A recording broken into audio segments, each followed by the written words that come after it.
और अब बात दिल्ली की कर लेते हैं। दिल्ली की 7 लोकसभा सीटों पर मतदान हो रहा है। चांदनी चौक से कांग्रेस के प्रत्याशी जेपी अग्रवाल ने क्या कुछ कहा है, आप सुनिए। इस वक्त हमारे साथ चांदनी चौक से उम्मीदवार जेपी अग्रवाल जी मौजूद। सर, किस तरीके से आप चुनाव को देखते हैं? अच्छा चुनाव है। इंडिया अलायंस की 7 सीटें जीतेगी। आप पहले भी 3 बार सांसद रहे हैं, लेकिन पिछली 2 बार से बीजेपी यहाँ पर रही है। किस तरीके से झूठ बोल के रही है। उन्होंने कहा 15 करोड़ रोजगार देंगे। पूछो उनसे कहाँ है वो रोजगार। क्या दिया आपने? बच्चों का भविष्य खतरे में घेर दिया, ये दिया आपने उनको। तो इसलिए इस बार सर गठबंधन हो रहा है इंडिया अलायंस का, कितना देखते हैं कि आपकी सातों सीट पे जीत रही हैं? हाँ। जाहिर तौर पर जयप्रकाश अग्रवाल का कहना है कि 7 सीट पर इस बार जो है गठबंधन इंडिया अलायंस की जीत हो रही है और चांदनी चौक इलाके में अपनी जीत को पूरी तरीके से सुनिश्चित बना रहे हैं जेपी अग्रवाल।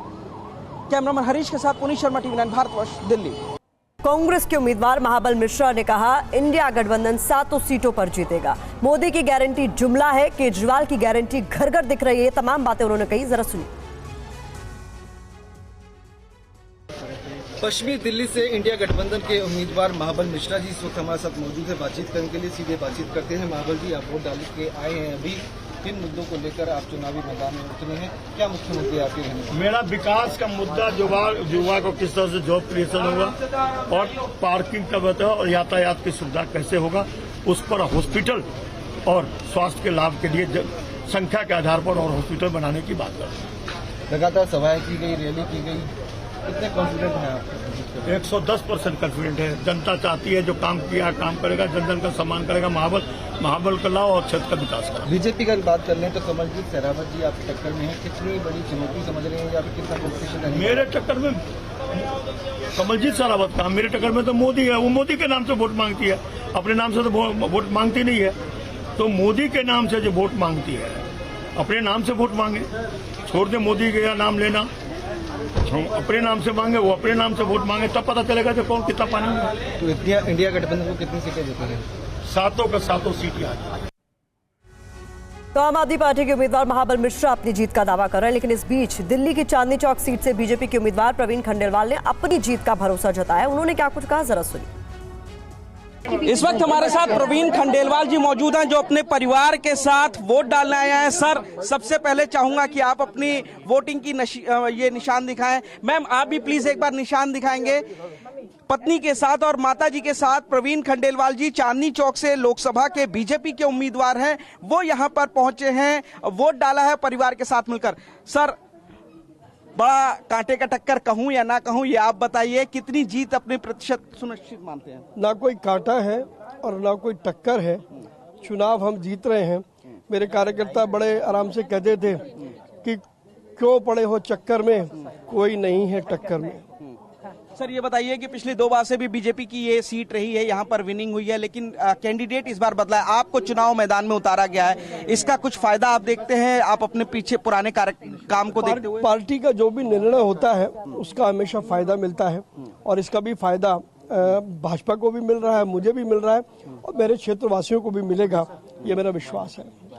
चांदनी चौक में जेपी अग्रवाल भी पहले भी 3 बार सांसद रह चुके हैं, तो ऐसे में लगता है आपको कि कहीं ना कहीं थोड़ी बहुत भी टक्कर होगी? वो 3 बार सांसद रहे, लेकिन सांसद के रूप में उन्होंने चांदनी चौक को दिया क्या, इस सवाल उनसे पूछा जाना चाहिए।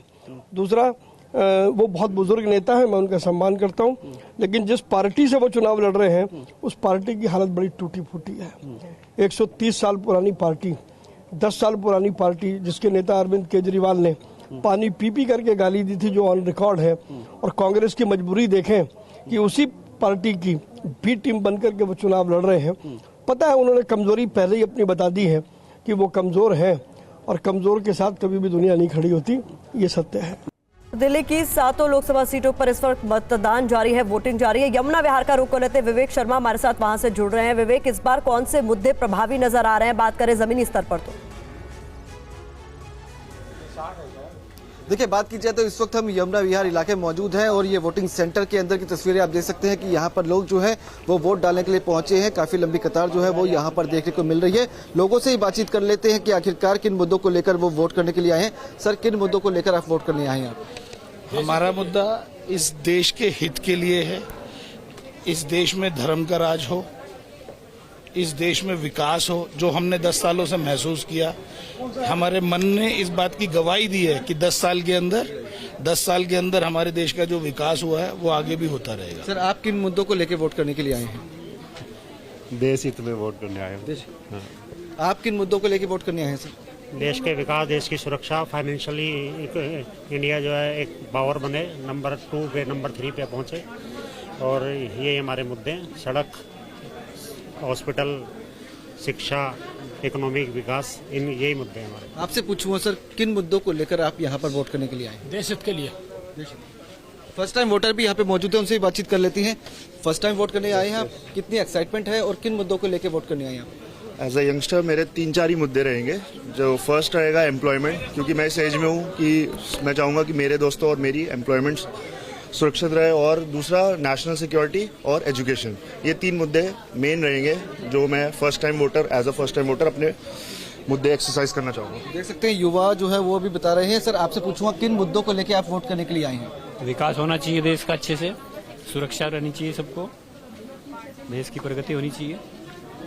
देख सकते हैं कि विकास और जी। सुरक्षा को लेकर ये लोग वोट करने आए हैं। कुछ जी। माताजी भी हमारे साथ मौजूद है, उनसे बातचीत कर लेते तो हैं। ऐसे कई मुद्दे हैं आप किन जो मुद्दों को दिमाग लेके में वोट करने के लिए रखकर आए हैं? लोग वोटिंग के लिए पहुंचे हुए। तस्वीरें हम तक विवेक शर्मा पहुंचा रहे। फिलहाल बहुत शुक्रिया आपका विवेक।